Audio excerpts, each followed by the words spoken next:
Hi friends, நான் கிருத்திகாப்ரபாகரன். பிரபஞ்சம்னா என்ன, கடவுள்னா யாரு, இது ரெண்டுமே ஒன்னா அப்படின்ற டவுட் நிறைய பேருக்கு இருந்திருக்கலாம். சில பேர் என்கிட்ட பர்சனலா கேட்டிருக்கீங்க. நான் நிறைய வாட்டி சொல்லியிருக்கேன், ரெண்டுமே ஒண்ணுதான் நான் சொல்லியிருக்கேன். அது எப்படி ரெண்டுமே ஒண்ணுன்னு எனக்கு ஒண்ணுமே புரியல, அது எப்படின்னு நிறைய பேர் கேட்டிருக்கீங்க.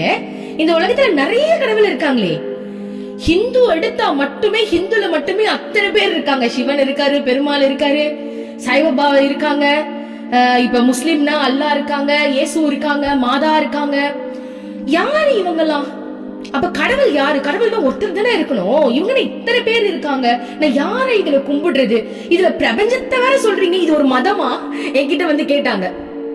நீங்க பிரபஞ்சத்தை பத்தி பேசுறீங்க, எனக்கு ரொம்ப சந்தோஷமா இருக்கு, உங்க மதம் எனக்கு ரொம்ப பிடிச்சிருக்கு. நாங்க சோ நிறைய பேருக்கு யூனிவர்ஸ் தான் என்ன, அதுல என்ன பிளஸ் அதுல என்ன இறை சக்தி இருக்கு, இறைவன் யாரு அப்படின்ற கேள்விகள் இருக்கு இல்லையா? அந்த கேள்விகளுக்கான பதில் தான் இன்னைக்கு நான் உங்களுக்கு சொல்ல போறேன். சரி, முதல்ல யூனிவர்ஸ்னா என்ன? நம்ம எங்க இருக்கோம்? நம்ம ஒரு பூமியில இருக்கோம். உடனே எல்லாரும் நான் சென்னையில இருக்கேன், என் வீட்டுல இருக்கேன்னு சொல்லக்கூடாது. நம்ம ஒரு பூமியில இருக்கோம். இந்த பூமி எங்க இருக்கு? சூரிய குடும்பத்துல இருக்கு. அதாவது நமக்குன்னு ஒரு கேலக்சி இருக்கு. அந்த கேலக்சில நம்ம இருக்கிறது சூரிய குடும்பம்னு சொல்லுவாங்க. அதாவது 9 பிளானட்ஸ் இருக்கு, கண்டுபிடிச்சிருக்காங்க இல்லையே, மார்ஸ், ஜூபிட்டர், வீனஸ், மூன் இருக்கு. சோ இதுல 9 இருக்கு இல்லையா? அந்த 9ம் ஒன்னா சேர்ந்தது 9 கோள்கள். இந்த 9 கோள்களும் சேர்ந்தது ஒரு கேலக்சி. அதாவது அந்த கேலக்சிக்குள்ள இது சூரிய குடும்பம்னு வச்சுக்கோங்க. அப்போ இது எங்க இருக்கு? இந்த சூரிய குடும்பம் எங்க இருக்கு அப்படின்னா கேலக்சில இருக்கு. கேலக்சினா என்ன? நம்ம இருக்கிறது மில்கி வே கேலக்சி. இந்த மில்கி வே கேலக்சிக்குள்ள சூரிய குடும்பம் மாதிரியே பல சூரிய குடும்பங்கள் இருக்கு. அப்போ ஒரு கேலக்சில மட்டுமே லட்சக்கணக்கான கோடிக்கணக்கான சூரிய குடும்பம் இருக்கு. புரியுதுங்களா? நம்ம இருக்கிறது பூமி. இந்த பூமி, இந்த 9 பிளானட்ஸ், இதுதான் நம்ம கண்ணுக்கு, ஆக்சுவலி நம்ம கண்ணுக்கு தெரியறது என்ன? சூரியன் தெரியுது, மூன் தெரியுது, நட்சத்திரங்கள் தெரியுது, மார்ஸ், ஜூபிட்டர், வீனஸ்ல நம்ம கண்ணுக்கு தெரியல, ஆனா இருக்குன்னு தெரிய கண்டுபிடிச்சிட்டாங்க. கரெக்டா? பட் அது மட்டும் இல்ல, இன்னும் நிறைய கோள்கள் இருக்கு. பட் நம்ம கண்டுபிடிச்சது 9 கோள்கள் இருக்கா? இந்த 9 கோள்கள் சூரிய குடும்பம்னு சொல்லுவாங்க. இந்த சூரிய குடும்பம் மாதிரியே பல சூரிய குடும்பங்கள் இருக்கு. இது எல்லாமே சேர்ந்தது மில்கி வே கேலக்சின்னு சொல்லுவோம். ஒரு கேலக்சியில இருக்கு. இந்த ஒரு கேலக்சி மட்டும்தான் இருக்கான்னு கேட்டீங்களா? இல்ல, இந்த கேலக்சி மாதிரியே கோடி கணக்கில் கேலக்சி இருக்கு. புரியுதுங்களா? கோடிக்கணக்கான கேலக்சி இருக்கு. அப்ப அத்தனை கேலக்சிக்குள்ள எத்தனை சூரிய குடும்பங்கள் இருக்கும்? ஓகே, ஏன் சூரிய குடும்பம்னு சொல்லுவோம்? ஏன்னா அத ஆதிக்கம் செய்யறது சூரியன் தான். சூரியன் மூலமா தான் அந்த 9 கோளுக்குமே எனர்ஜி. சூரியன் இல்லைன்னா 9 கோளுமே கிடையாது. ஓகேவா? அப்போ சூரிய குடும்பம்னு சொல்றது தான். ஒரு கேலக்சிலேயே கோடிக்கணக்கான சூரிய குடும்பம் இருக்கு. ஒரு கேலக்சி மாதிரியே பல கோடிக்கணக்கான கேலக்சிஸே தனித்தனியா இருக்கு.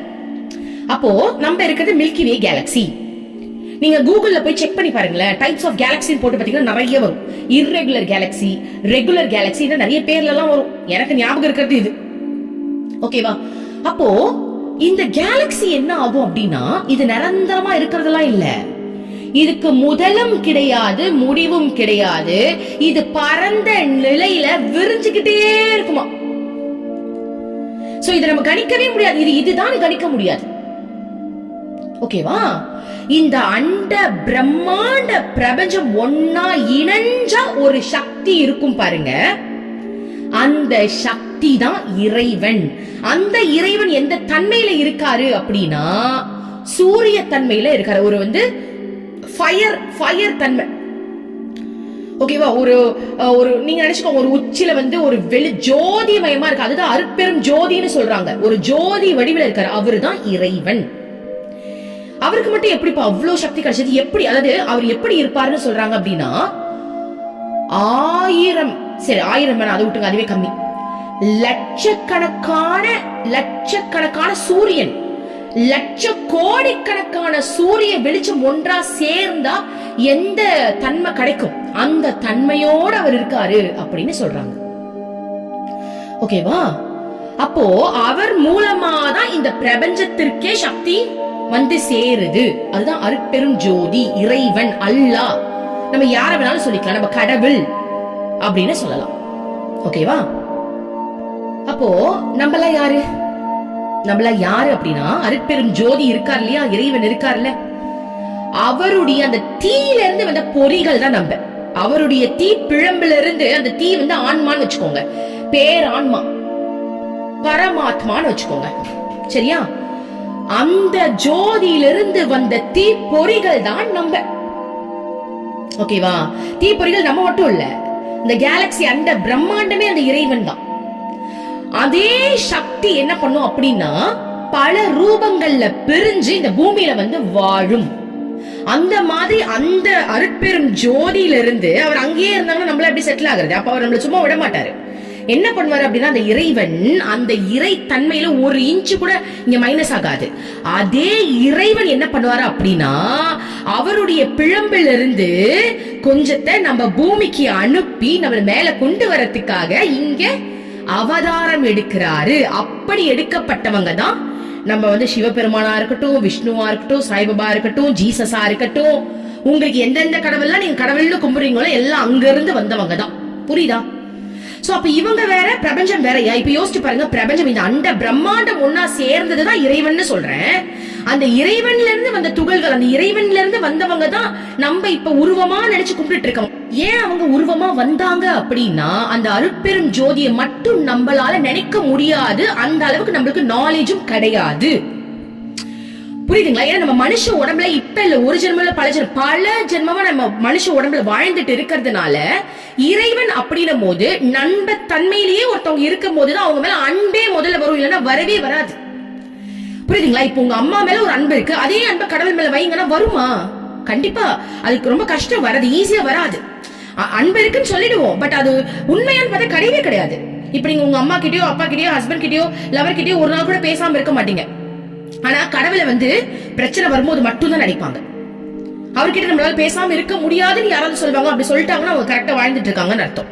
அப்போ நமக்கு ஈக்குவலா அவர் இறங்கி வராரு. ஏன்னா அப்பதான் நம்ம அவரை புரிஞ்சுக்க முடியும், அவரோட போய் இணக்கமாக முடியும். அப்படின்றதுக்காக தான் அந்த அருட்பெரும் ஜோதி பல உருவங்கள்ல இந்த பூமிக்கு இறங்கி வராங்க. சோ இந்த பூமிக்கு இறங்கி வந்துட்டாங்க. வந்த உடனே இங்க இருக்கிற சில ஆன்மாக்களுக்கு அது இறைவனை தெரிஞ்சிருச்சு. தெரிஞ்ச உடனே அது என்ன பண்ணுது, இறைவா இறைவா இறைவான்னு அவங்களை வந்து தெரிஞ்சதுனால அவங்களுக்கு ஒரு கோயில் கட்டுது, அவங்க வழியை பின்பற்றிடுது. அவ்வளவுதான். அந்த மாதிரி வந்தவங்க தான் கிறிஸ்டினா இருக்கட்டும், முஸ்லிமா இருக்கட்டும், ஹிந்துவா இருக்கட்டும், அந்தந்த நேரத்துல எந்தெந்த ஆன்மாக்கள் வாழ்ந்துட்டு இருந்ததோ அது இறைவன் தெரிஞ்சதுனால அவங்க பின்னாடி அவங்க சொல்லி கொடுத்த பாடத்தின் வழியா வாழ்க்கை நடத்துறதுனால அந்த ஒரு இனம் வந்து ஒரு மதமா மாறுது. இப்படி வந்த மதங்கள் தான் இது. அப்ப எல்லா மதமும் ஒண்ணுதான். புரியுதுங்களா? இறைவன் எல்லாருமே ஒண்ணுதான். அந்தந்த கேட்டகரி, அந்தந்த கெப்பாசிட்டி வாழ்ந்ததுனால அது ஒரு மதமா கன்வெர்ட் ஆகுது. இப்ப எக்ஸாம்பிள், இப்ப வந்து துபாயில வந்து கடவுள் இறங்கி வராங்க அப்படின்னா அங்க இருக்கிறத வச்சுதான் கடவுள் சொல்லி தருவாரு. கரெக்டா? அங்க வந்து நம்மளுக்கு வந்து விவசாயம் இருக்காது, வயல்வெளி இருக்காது, நம்மளுக்கு வந்து இயற்கையான எதுவும் கிடைக்காது. அதனால வந்து சிக்கன் சாப்பிட்டுருக்கலாம், மட்டன் சாப்பிட்டுருக்கலாம். புரியுதுங்களா? அங்க என்ன இருந்ததோ அதனால அங்க இருக்கிற இறைவன் வந்து அதை வச்சு மக்களுக்கு சொல்லி கொடுத்ததுனால அது ஒரு மதமா மாறிடுச்சு. இப்ப அது ஒரு முஸ்லிமா மாறிடுச்சுன்னு வச்சுப்போம். இப்ப அதே இறைவன் வந்து நம்ம தமிழ்நாட்டுல வந்து இறங்குறாரு அப்படின்னா இங்க இருக்கிற விஷயங்களை வச்சுதான் அவருடைய குழந்தைகள் நம்மள வளர்ப்பாரு. அப்ப இங்க இருக்கிற இயற்கை முறையில வச்சு நம்மள வளர்த்ததுனால சில பேர் வந்து ஹிந்துசமா மாறுறாங்க. சோ இறைவன் ஒண்ணுதான், இருக்கிற இடத்தின் பொறுத்து தான் அது ஒரு மதமா மாறுது. அந்த டைம்ல எந்த இறைவன் வராங்களோ அவர் என்ன சொல்லி தராரோ அந்த சூழ்நிலையை வச்சு அது ஒரு மதமா கிரியேட் ஆகுது. புரியுதா? அப்போ இறைவன் அப்படின்றது ஒருத்தர் தான். அந்த ஒருத்தரை நீங்க எப்படி பிடிச்சாலும் அவரை போய் சேர்ந்துருவீங்க. நீங்க வந்து கிருஷ்ணரா பிடிக்கலாம், ஜீசஸா பிடிக்கலாம், அல்லாவா பிடிக்கலாம், யார வேணாலும் பிடிச்சுக்கோங்க, இல்ல பிரபஞ்சமாவே பிடிச்சுக்கோங்க. உங்களுக்கு யார பிடிக்குதோ நீங்க ஒருத்தரை பிடிச்சா கூட அருட்பெரும் ஜோதிகரை போய் சேர்ந்துருவீங்க. புரியுதுங்களா? இதுதான் கான்செப்ட். சோ அதனால இது நான் வந்து யூனிவர்ஸ் இப்ப கும்பிடுறேன். எங்க வீட்டுல சில பேர் சொல்றாங்க, இப்ப நான் லா ஆஃப் அட்ராக்ஷன் ஃபாலோ பண்ணதுல இருந்து நான் சாமி ரூமுக்கே போறது கிடையாது. ஏன்னா எனக்கு வந்து சாமியை கும்பிடவே பிடிக்கல. நம்ம யாரையுமே வெறுக்க கூடாது, யாரையும் ஒதுக்க கூடாது.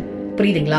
உங்களுக்கு யார பிடிக்குதோ மனசார அவங்களை ஏத்துக்கோங்க. அதுக்காக இவங்க மட்டும் தான் சக்தி, மத்ததெல்லாம் சும்மா கிடையாது. எல்லாருமே ஒண்ணு. நம்ம கண்ணுக்கு தான் அவங்க வேற வேற மாதிரி தெரியுறாங்க. புரியுதுங்களா?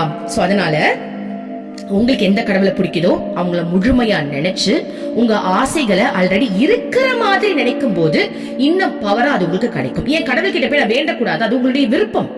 நான் ஏன் வேண்டக்கூடாதா, வேண்டாதீங்க, அது இருக்குன்னு நினைங்கன்னு சொல்றேன்னா, நம்ம ஒரு கெப்பாசிட்டிக்கு வரணும், என்கிட்ட எல்லாமே இருக்குன்ற மனநிலை நம்மளுக்கு வரணும் அப்படின்றதுக்காக தான் இருக்கு அப்படின்னு சொல்லி இறைவனுக்கு நன்றி சொல்லுங்க அப்படின்னு சொல்றோம். ஓகேவா? அறியாமையில நம்ம எப்பவுமே இருக்கக்கூடாது, இல்லாததையே கேட்டுட்டு இருக்க கூடாது. முதல்ல இருக்கிறதுக்கு நன்றி சொல்லுவோம். இருக்கிறதுக்கு நன்றி சொல்லும் போது, இறைவனை முழுமையா நம்பும் போது நம்ம வாழ்க்கையில ஜெயிச்சுக்கிட்டே இருக்கும். ரொம்ப நன்றி. Thank you universe.